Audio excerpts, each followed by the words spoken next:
Good morning, good morning, good morning. Hi, I'm Edwina. My last name is not important because I'm just another human being trying to the best of my ability to enjoy the life that I have been given. And I definitely want to thank my Creator for waking me up this morning and obviously waking you up this morning because you are tuning in to the Free from Recovery, Emerge Empowered to Hope, Help Others Prosper Equally 12 Recovery Principle presentation. This is day 3, y'all. This is day 3. And I wanted to first, again, thank our Creator for waking us up this morning.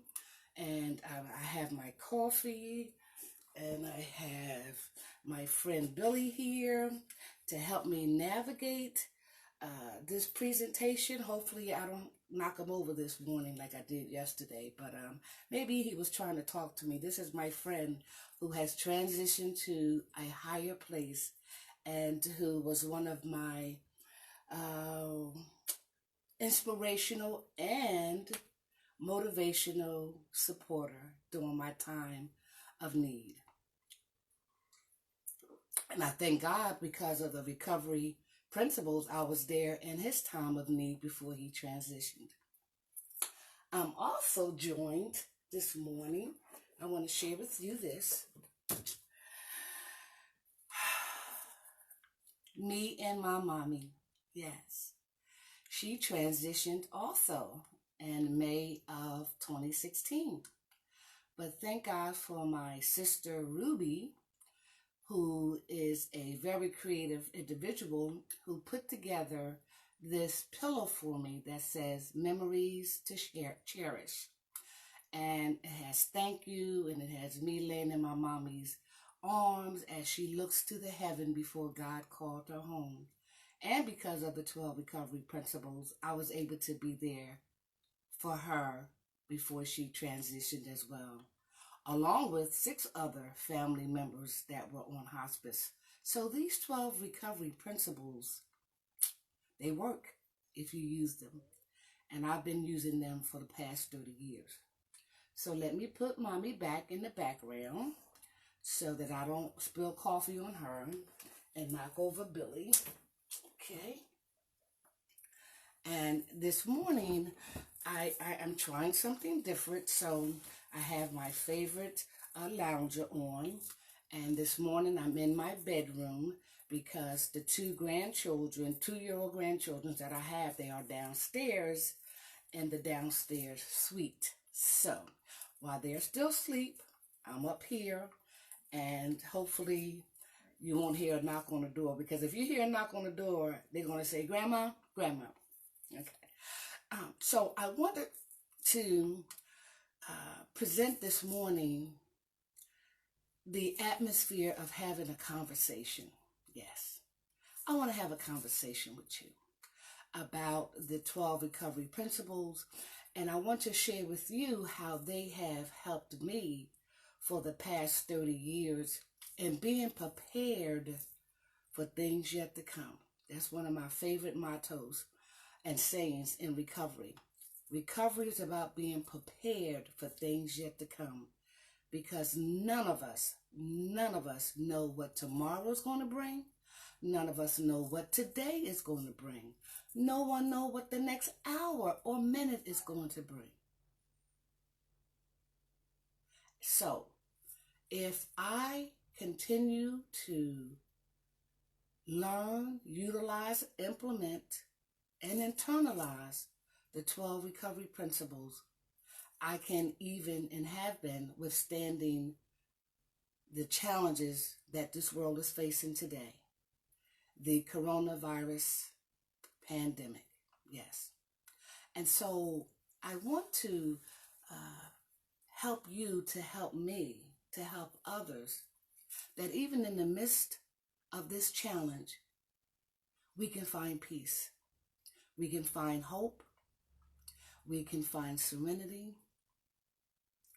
And we can embrace the moment, because guess what? this too shall pass. But in the midst of us going through these things, similar to me and many others, we have been able to reap the rewards and benefits of the 12 recovery principles. So, if you're new to this presentation today, this is day 3. I made a commitment to share with you for the next 30 days, for the month of April. So we're in day 3 of 30 days, just to have a conversation with you about introducing you to the 12 recovery principles from my experience, strength, and hope. I'm only one person. I can only do one thing. And my task has been given to me to share with you, and you, whoever you are out there listening to me or will be listening to me, this is for you. And so this conversation this morning it's different because it's a conversation. Day 1, I tried to use my PowerPoint presentation that I would normally do when I'm out about and doing my presentation, but it didn't work. And then I said, well, I'll try day 2 for the PowerPoint. And after talking to my technician, he assured me that it wasn't possible to do it that way. So I said, okay, well, I don't like being talked at. I would rather have a conversation. I don't want to be like told what to do. I would just like to have a conversation. Many of us rebel against authority, and many of us don't like to be told what to do. So I said, well, this morning, may I have a conversation with you? I'm asking permission. Can I have a conversation with you?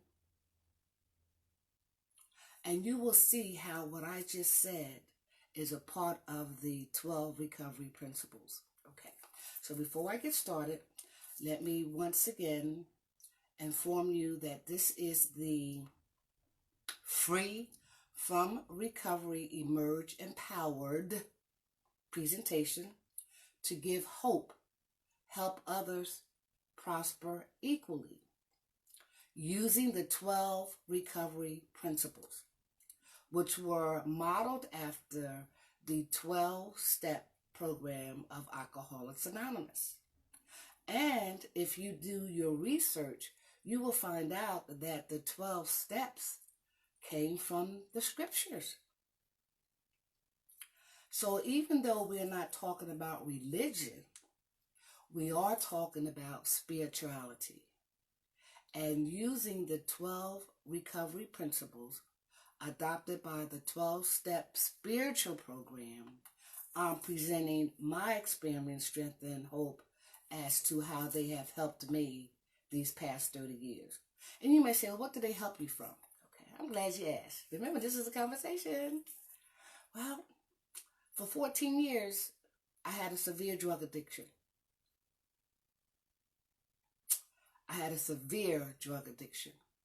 Yes.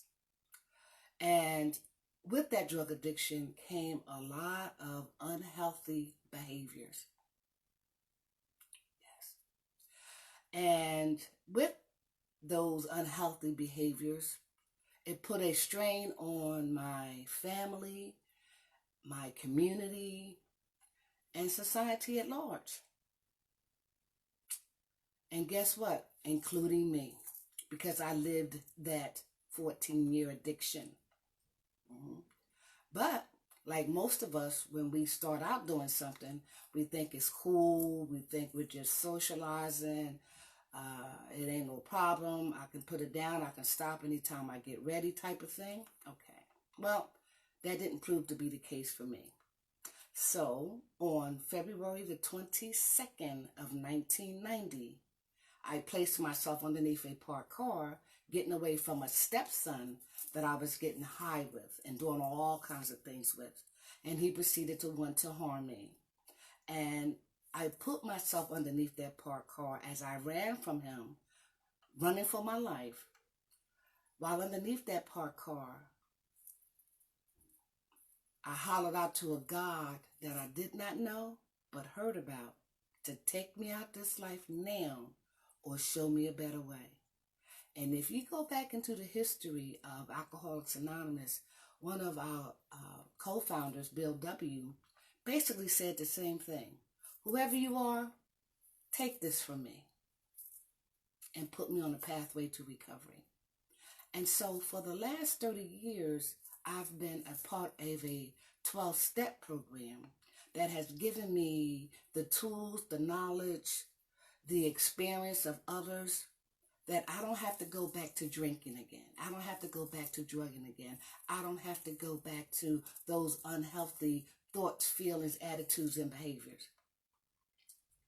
So the 12 recovery principles basically saved my life. Yes. And so when through the years I was approached with different things, I said, well, if the 12 recovery principles help me with my addiction, they can help me with other things that unknowingly to me I was going to face. And what were they? I'm glad you asked again.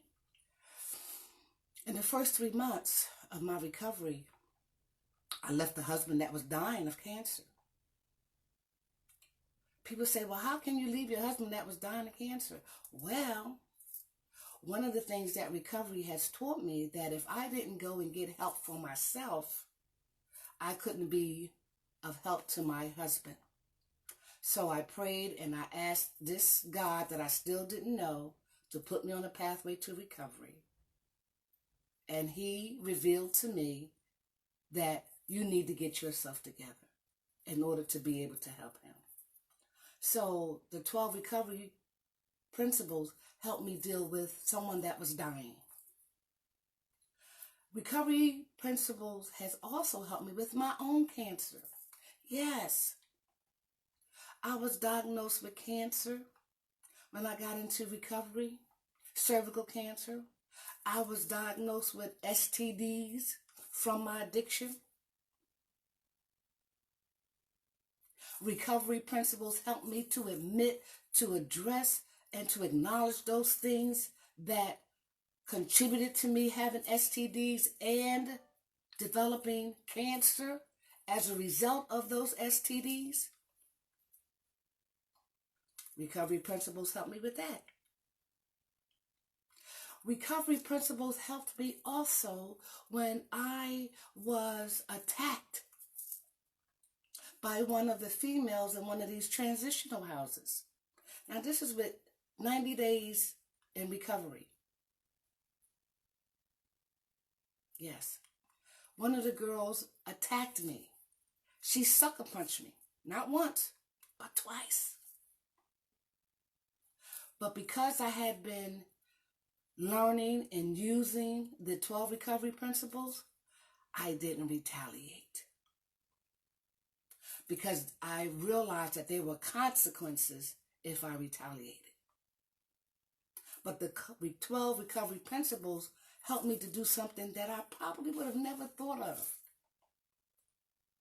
It taught me to pray for her. You say pray for her? Yes.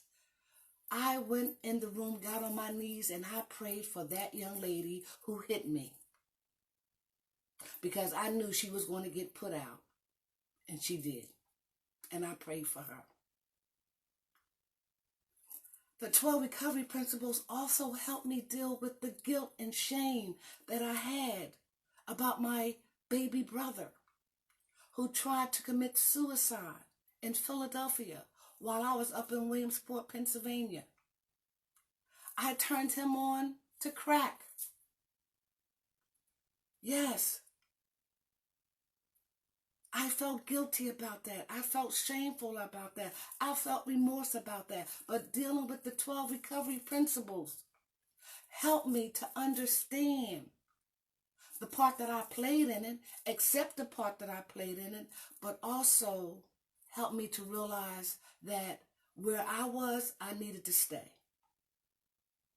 And that the same God that I'm still learning about is taking care of me. He will take care of him. Yes. So with 90 days in recovery, I already experienced some things that could have very well led me back to drinking and drugging and all those behaviors, attitudes, and ideas. So you see, when you, unbeknownst to yourself, have a made-up mind about doing something, I had a made-up mind that I didn't want to go back to that lifestyle that I left. And that anything and everything would be a lot better than what I left. And I was introduced to this 12 Recovery Principle program. And so as I began to live life on life terms without drinking, without drugging, with addressing those attitudes, ideas, and behaviors. But first I had to put the drug and alcohol down to learn how to deal with the internal issues of why I drank and drugged in the first place. Yes. See, drinking, drugging, shopping, working, those are external things that we as human beings sometimes use to escape, avoid, ignore what's really going on inside. And so having, I'll take a sip of coffee. Here's to you, Billy. Having been presented with some challenges early in recovery, it gave me the foundation that I can go through any and all things utilizing these 12 recovery principles. And I look, 30 years later, I've been through a lot. But I've gotten through everything. And I've gotten through everything with a degree of serenity, a degree of peace, a degree of humility, a degree of comfort. Yes, in the midst of the various storms, I got through them without drinking, without drugging, but helping myself through the 12 recovery principles, and guess what? Helping somebody else. Yes. Helping somebody else. And that's where that hope comes from. Help others to prosper equally. Yes. And so I feel that I've been prepared to sit before you these next 27 days. And if you get a chance to review the previous 2 days' presentations, you'll get the whole package, if you will. But I've been prepared to sit before you, and you, to share how even in the midst of this coronavirus pandemic and everything that's associated with it, not just with you, your family, your community, your city, your state, your world, all around the globe.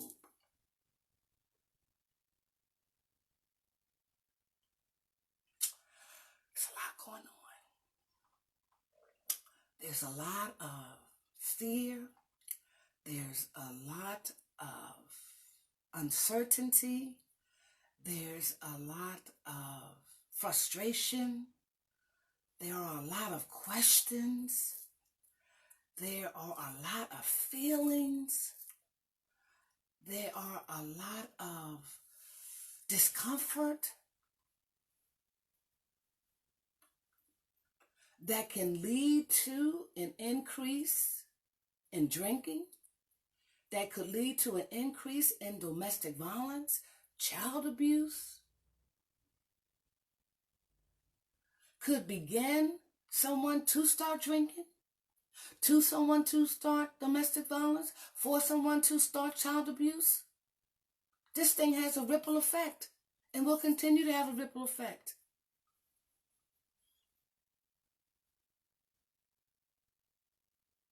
And being a part of this recovery principle program for the last 30 years, we who are in a 12 recovery principle program have been prepared.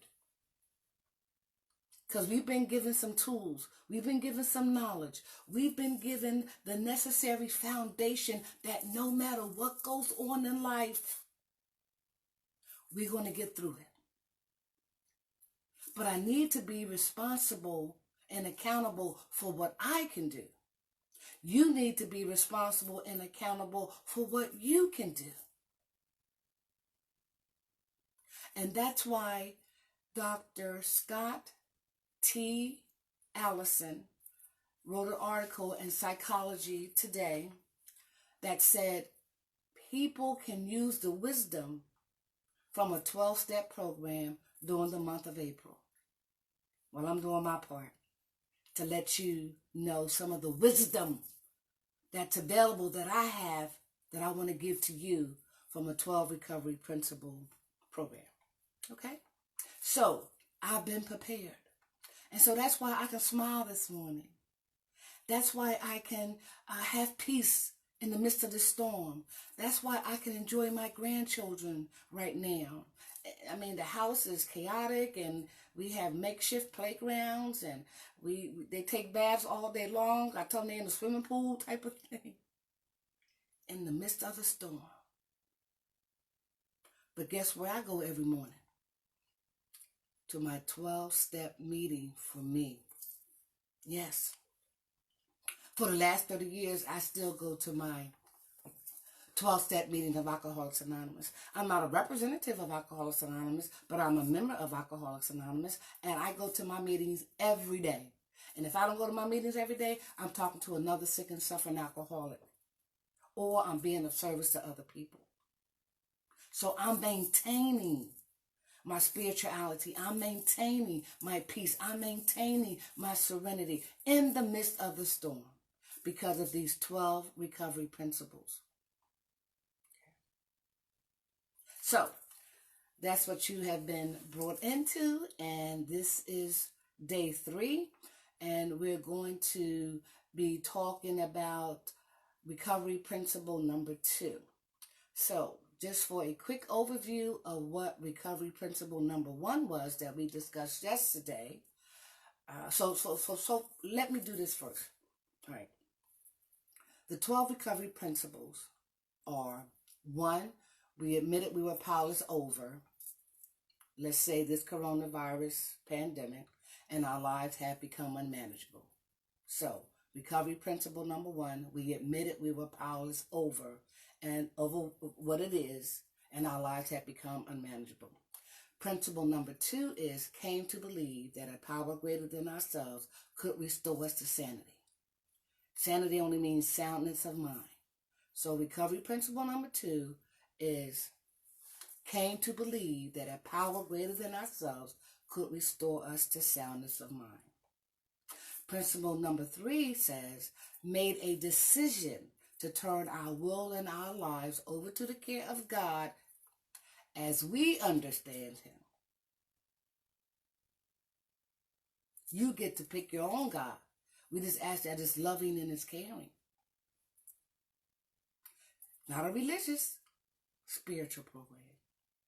So principle number 3 is made a decision to turn our will and our lives over to the care of God as we understood Him.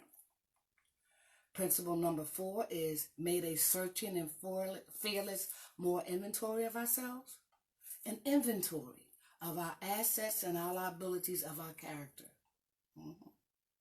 That's recovery principle number 4. Made a fearless and more inventory of ourselves. Recovery principle number 5, admitted to God, to ourselves, and to another human being the exact nature of our wrongs. Again, principle number 5 is admitted to God, to ourselves, and to another human being the exact nature of our wrongs. Recovery principle number 6 is we're entirely ready to have God remove all these defects of character. You're going to find out some stuff about you. And it's okay. Because we want to find out not what's wrong with you, but what happened to you. That's a big difference. So recovery principle number 6 is we're entirely ready to have God remove all these defects of character. Principle number 7 says, humbly ask him to remove our shortcomings. So once we find out where we have defect in our character and we do it again, in other words, we fall short, we can ask this God that we're learning about to remove that shortcoming. Recovery principle number 8 says, made a list of all persons we had harmed and became willing to make amends to them all. Yes. Made a list of all persons we had harmed and became willing to make amends to them all. Yes. Principle number 9 is made direct amends to such people, except when to do so would injure them or others. So those people that we listed and talked about the situation and circumstances and recovery principle number 8, there's a way to make amends to that person, that situation, that organization. And recovery principle number 9 tells us how to do that. It says made direct amends to such people, except when to do so would injure them or others. So there's some judgment needed in recovery principle number 9. And recovery principle number 10 says, continue to take personal inventory. Remember that inventory I mentioned in recovery principle number 4? Well, recovery principle number 10 says, continue to take that inventory. What am I thinking? What am I afraid of? What am I about to do? Did I hurt somebody? Do I need to make amends right away? Because recovery principle number 10 says, continue to take personal inventory, and when we were wrong, we promptly admitted it. Many of us don't like to say I'm sorry, right? But the 12 recovery principle says you need to say that. You need to admit when you were wrong. You need to say you're sorry. You need to make amends, not later, but as soon as possible because of your serenity.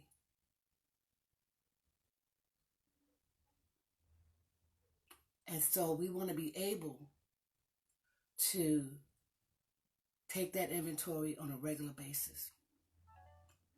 Recovery principle number 11 says, sought through prayer and meditation to improve our conscious contact with God as we understand Him, praying only for knowledge of His will for us and the power to carry that out.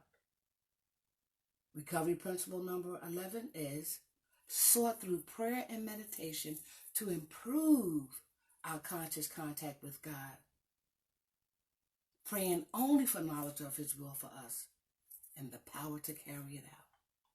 And recovery principle number 12, it says, having had a spiritual awakening as a result of doing these principles, we try to carry this message to alcoholics or to other people and to practice these principles in all our affairs. So those are the 12 recovery principles. And today we are on recovery principle number 2. So I talked yesterday about recovery principle number 1 in terms of we needed to admit. And if you were obedient or you took my suggestion, remember this is a conversation, I recommended that you keep a journal. We have like a homework assignment, if you will. So yesterday, when we did recovery principle number 1, we admitted we were powerless over, let's say, this coronavirus pandemic, and that our lives is unmanageable, right? So my question to you was 3 questions. I asked you, what are you powerless over? Did you answer it? Can you answer it now? What are you powerless over? Question number 2, how and in what ways have your life become unmanageable as a result of your powerlessness? How has the coronavirus pandemic is making your life unmanageable? Write that stuff down. Get it out. Talk about it. Write it out. Record it. Stop keeping it in here. Get it out. Expose it. Expose what you're thinking. So how and in what ways have your life become unmanageable as a result of your powerlessness? That was question number 2. And question number 3 says, do you think you can ever regain power over something that you were once powerless over? Okay. The example I gave, I can't drink again because I know that drinking and drugging destroyed my life and many others. I don't want to drink again even if I could. But I know that I will never regain control over drinking again because I realized how unmanageable my life was when I did drink. So I will never regain power over alcohol again and don't want to. So as a result of, we admit it, confess what's to be true, that's what admitted means, okay? That we were powerless over, whether it was domestic violence, suicide attempts, rape, it happened. It happened. And as a result of it happening, it caused my life some unmanageability. This is the step we need to take 100%. We have to admit what happened to us. What happened? Not what's wrong with you, but what happened. And as a result of what happened, it caused your life to be unmanageable in certain areas. Not only your life, but those you are responsible for. Unmanageability set in because you were trying to deal with it all by yourself. This is an we program, ourselves. You're not alone. I'm not alone. And I needed to know that. So we admitted that we were powerless over and that our lives had become unmanageable. And we needed to be true to ourselves. To thy own self be true. And so as a result of to thy own self be true, you see here, I got a wig on. I don't normally wear wigs. I don't have any makeup on. I don't have no earrings on. I don't have, all that. I'm in my lounger. To thy own self be true. You like my hair? This is how I normally wear my hair. Yes. I am okay in my skin. I accept who I am. I love who I am. And the recovery principles help me to do that. So, that wig, I don't have to wear it. I can take off all the mask because I need to be true to myself. I need to tell myself the truth. And I need to tell you the truth. The sooner we tell ourselves the truth, the sooner we can get better. And so by admitting 100% that which was I am powerless over, and that I admit that my life is unmanageable, sets the foundation for the other 11 steps. So let's get to recovery principle number 2. It says, came to believe that a power greater than ourselves could restore us to sanity. Let me say it again. Came to believe that a power greater than ourselves could restore us to sanity. So you're probably asking, does that mean I'm crazy? No. If you look up the word sanity, it means soundness of mind. As a result of what I was powerless over, that which made my life unmanageable, we needed something to restore us to soundness of mind, to say and recognize, I don't need to do that again because when I did that, this is what happened. So what's going to help me restore me to soundness of mind? Obviously, I couldn't do it. You couldn't do it. So it has to be a power greater than us that can help us restore us to soundness of mind. That makes sense? A power greater than ourselves. And you say, what's a power greater than yourself? Let's ask. Okay. You have children? I have grandchildren. I have children. Just the mere fact that I'm a parent, I am a power greater than my children. Yes. When I go to work, my employer is a power greater than me. When I go to the store or to the bank, that's a power greater than me. Yes. When we think about what's going on in the world today with this coronavirus pandemic, that's a power greater than us.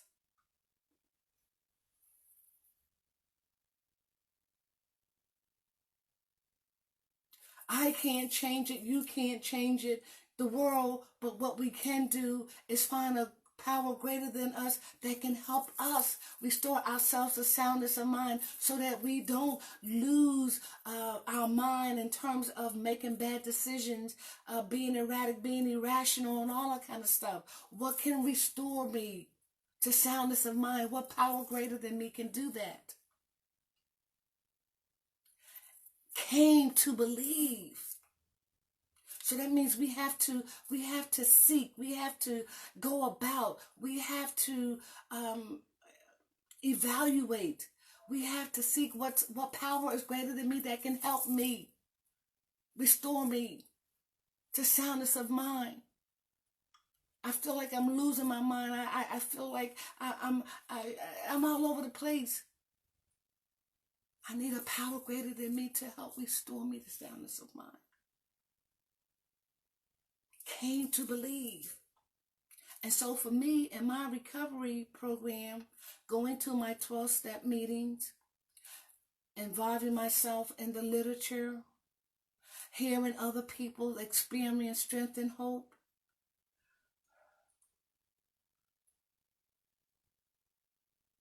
going into the hospitals, detox institutions, they were all power greater than me. And each of them in their own way helped restore me to soundness of mind.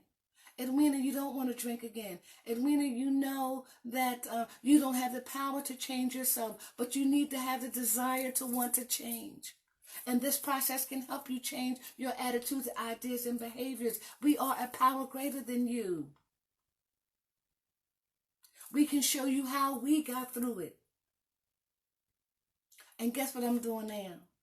I'm showing you, and you're showing me, how we can get through this coronavirus pandemic challenge that's causing horrific things to happen.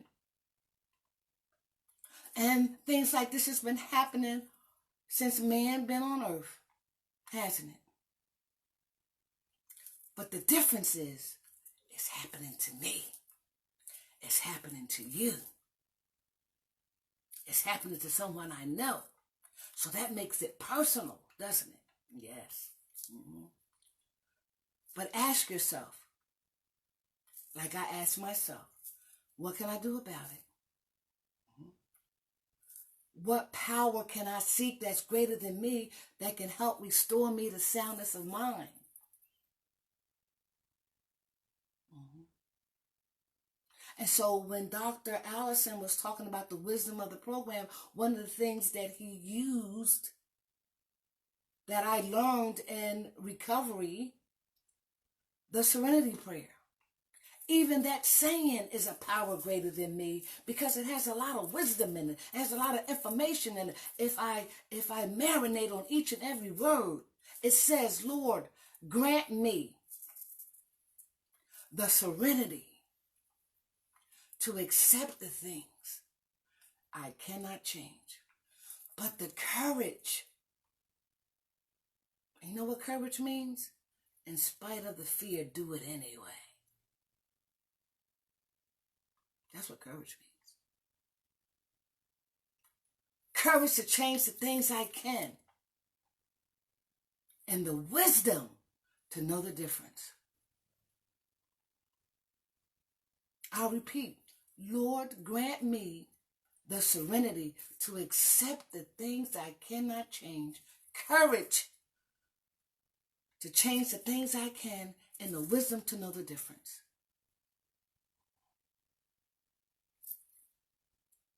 By me going to and coming to my 12-step meetings on a regular basis that were a power greater than me, helped me to identify eventually who that power was. And it did it for me, and it will do it for you. Because we acknowledge that we don't have the power. We never did, and we never will.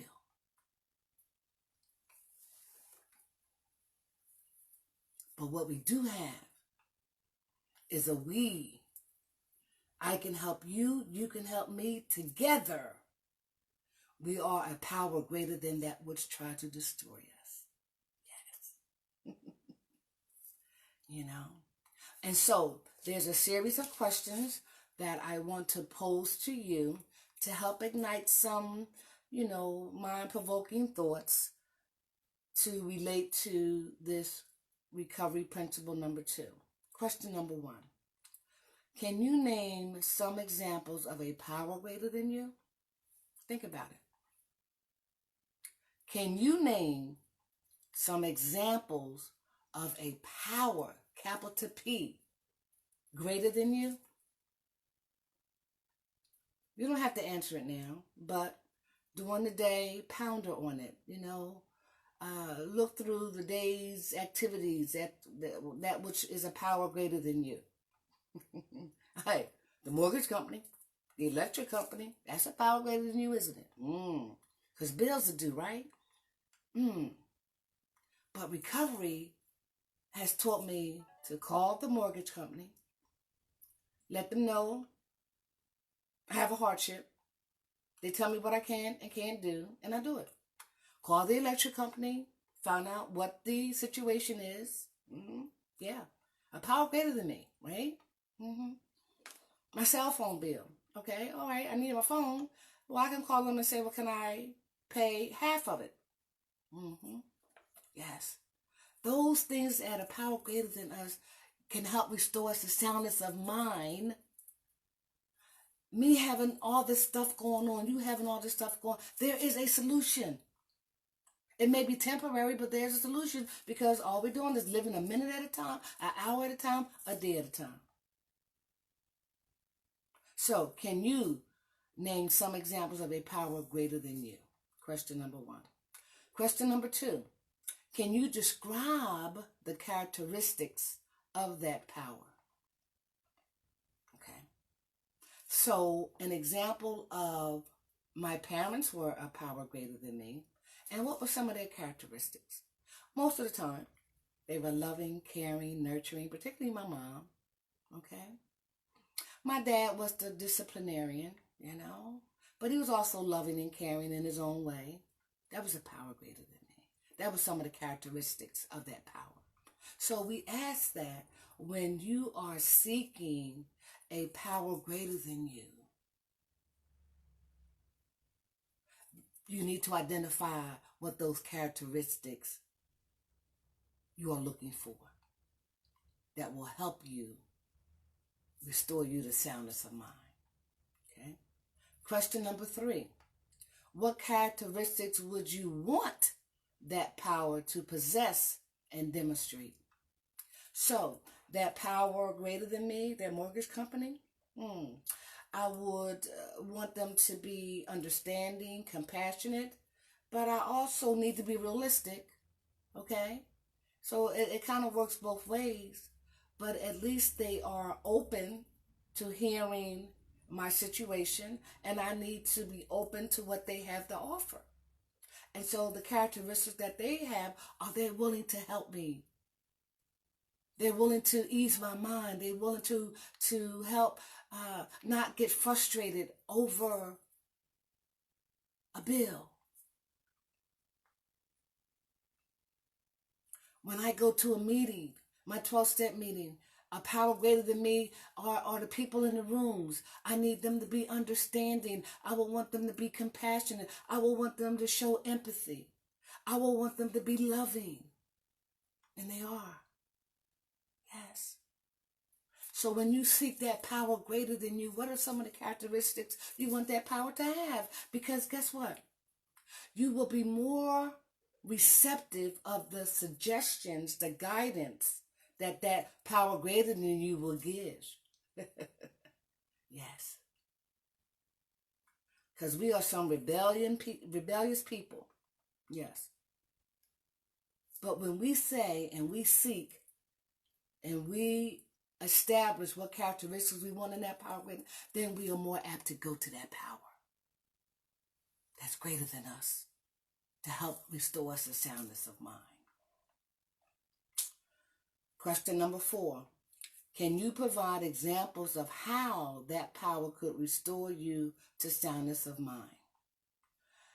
4. Can you provide examples of how that power could restore you to soundness of mind? And so what I did was gave you my examples. Okay? So in the midst of this coronavirus pandemic, and everybody is scrambling, and everybody is not everybody. Some people are, cuckoo for Cocoa Pops, don't know what to do, where to go, all kind of stuff. And so some people are looking towards the heaven, to the God of their understanding, to the Creator, if you will. All these religion organizations, we all serve the same Creator. So if those vehicles is a power greater than you, that's going to help restore you to sanity, then be receptive of what they offer. Try not to do it on your own, because you can't. I couldn't. And so when you go to identify that power greater than you, that you will be willing to go to, what characteristics would you want them to have? Understanding, compassion, empathy, a listening ear.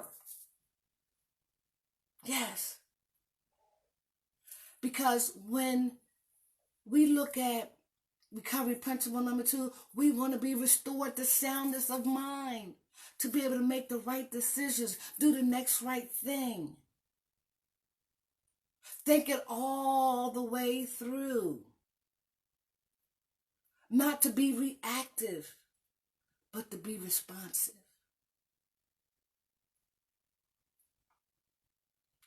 Recovery principles has helped me to not react to a lot of things that got me in trouble. But it taught me how to respond to things. Think before I speak. Decide whether I should say something or not. Yes. So when you have these 12 recovery principles available to you, we did step recovery principle number 1. We admitted we were powerless over something, and whatever that something is caused my life to be unmanageable. Okay, so recovery principle number 2, what power greater than me could help restore me to soundness of mind so that I don't repeat the same mistake over again and think that the next time it's going to be different, that I will gain control over something I was once powerless over. That's why these 12 recovery principles are so useful today. And they can be for you. Yes. So just to recap again, recovery principle number 2 is came to believe. Believe. We have to believe in something. Without belief, without hope, we die. Oh, you believe. You want to believe you woke up this morning, right? You want to believe you're going to wake up tomorrow morning, right? Yes. It's in us. It's instinctual as human beings to believe. It's innate in us that a power greater than ourselves, you and me, a power greater than ourselves, could restore us to sanity. Not do some insane things, but to do some things with soundness of mind. Here are the 4 questions. Can you name some examples of a power greater than you? 2, Can you describe the characteristics of that power? This way you could determine if that power greater than you is, okay?